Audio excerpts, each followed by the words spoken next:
We are less than 2 weeks away from Election Day here in Texas, and the race for Lieutenant Governor is getting contentious to say the least. Bold TV ads, cease and desist letters, rebuttals. KVUE's managing editor of political content, Ashley Godot, breaks it all down. This election season, a lot of Texans are tuned in to the big race at the top of the ticket, the race for governor. But the race for lieutenant governor is really heating up.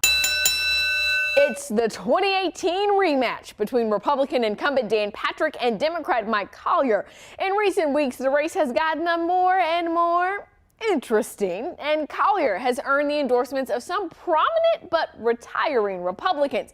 But the tension between the candidates reached a new high this week. First, Lieutenant Governor Dan Patrick released a new TV ad making unsighted claims about Collier. Mike Collier wants to turn Texas into Joe Biden's America. Mike Collier wants open borders and to eliminate immigration and customs enforcement. Mike Collier wants to increase the business tax. Days later, the Collier camp sent out a letter asking Texas TV stations to stop airing the attack ad because the information about Collier is false and misleading. In that letter, Collier's team lays out the claims in the ad and Collier's actual stances. For instance, Patrick's ad says Collier wants open borders. Here's what Collier actually said about securing the border.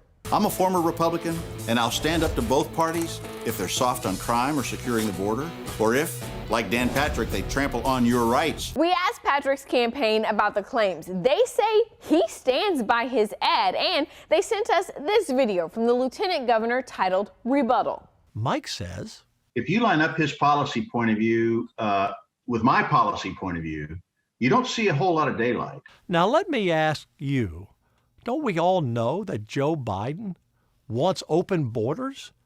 He wants to allow boys to play girls' sports. He wants to crush the oil and gas industry and raise taxes. Now, one more time, Mike, what was that you said? You don't see a whole lot of daylight.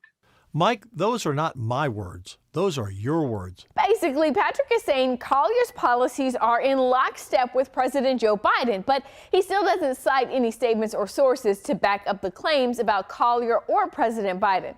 So, what about that letter to TV stations? Well, other than stories like this one, there's not much TV stations can do. The Federal Communications Commission, or FCC, says broadcasters have no power of censorship over political ads that come from legally qualified candidates for public office, leaving it up to voters to decipher the truth.